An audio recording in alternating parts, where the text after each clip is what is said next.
Pembacaan Alkitab dalam Kitab Kejadian, pasal 39. Yusuf di rumah Potifar. Adapun Yusuf telah dibawa ke Mesir, dan Potifar, seorang Mesir, pegawai istana Firaun, kepala pengawal raja, membeli dia dari tangan orang Ismail yang telah membawa dia ke situ. Tetapi Tuhan menyertai Yusuf, sehingga ia menjadi seorang yang selalu berhasil dalam pekerjaannya. Maka tinggallah ia di rumah tuannya, orang Mesir itu. Setelah dilihat oleh tuannya bahwa Yusuf disertai Tuhan dan bahwa Tuhan membuat berhasil segala sesuatu yang dikerjakannya, maka Yusuf mendapat kasih tuannya dan ia boleh melayani dia. Kepada Yusuf diberikannya kuasa atas rumahnya, dan segala miliknya diserahkannya pada kekuasaan Yusuf. Sejak ia memberikan kuasa dalam rumahnya dan atas segala miliknya kepada Yusuf, Tuhan memberkati rumah orang Mesir itu karena Yusuf, sehingga berkat Tuhan ada atas segala miliknya, baik yang di rumah maupun yang di ladang. Segala miliknya diserahkannya pada kekuasaan Yusuf, dan dengan bantuan Yusuf, ia tidak usah lagi mengatur apa-apa pun selain dari makanannya sendiri. Adapun Yusuf itu manis sikapnya dan elok parasnya. Selang beberapa waktu istri tuannya memandang Yusuf dengan birahi, lalu katanya, "Marilah tidur dengan aku." Tetapi Yusuf menolak dan berkata kepada istri tuannya itu, "Dengan bantuanku, tuanku itu tidak lagi mengatur apa yang ada di rumah ini, dan ia telah menyerahkan segala miliknya pada kekuasaanku.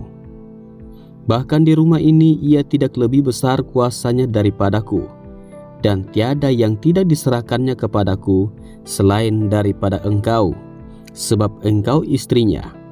Bagaimanakah mungkin aku melakukan kejahatan yang besar ini dan berbuat dosa terhadap Allah?"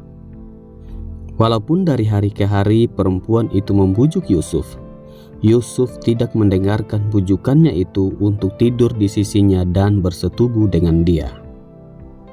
Pada suatu hari masuklah Yusuf ke dalam rumah untuk melakukan pekerjaannya, sedang dari seisi rumah itu seorang pun tidak ada di rumah. Lalu perempuan itu memegang baju Yusuf sambil berkata, "Marilah tidur dengan aku." Tetapi Yusuf meninggalkan bajunya di tangan perempuan itu dan lari keluar. Ketika dilihat perempuan itu bahwa Yusuf meninggalkan bajunya dalam tangannya dan telah lari keluar, dipanggilnyalah seisi rumah itu. Lalu katanya kepada mereka, "Lihat, dibawanya kemari seorang Ibrani, supaya orang ini dapat mempermainkan kita. Orang ini mendekati aku untuk tidur dengan aku, tetapi aku berteriak-teriak dengan suara keras. Dan ketika didengarnya bahwa aku berteriak sekeras-kerasnya, ditinggalkannyalah bajunya padaku, lalu ia lari keluar. Juga ditaruhnya baju Yusuf itu di sisinya sampai tuan rumah pulang." Perkataan itu jugalah yang diceritakan perempuan itu kepada Potifar. Katanya, "Hamba orang Ibrani yang kau bawa kemari itu datang kepadaku untuk mempermainkan aku. Tetapi ketika aku berteriak sekeras-kerasnya, ditinggalkannya bajunya padaku, lalu ia lari keluar."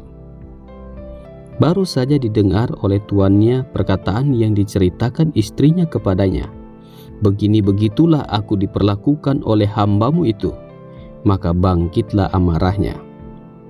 Lalu Yusuf ditangkap oleh tuannya dan dimasukkan ke dalam penjara, tempat tahanan-tahanan raja dikurung. Demikianlah Yusuf dipenjarakan di sana. Tetapi Tuhan menyertai Yusuf dan melimpahkan kasih setianya kepadanya, dan membuat Yusuf kesayangan bagi kepala penjara itu. Sebab itu kepala penjara mempercayakan semua tahanan dalam penjara itu kepada Yusuf, dan segala pekerjaan yang harus dilakukan di situ, dialah yang mengurusnya.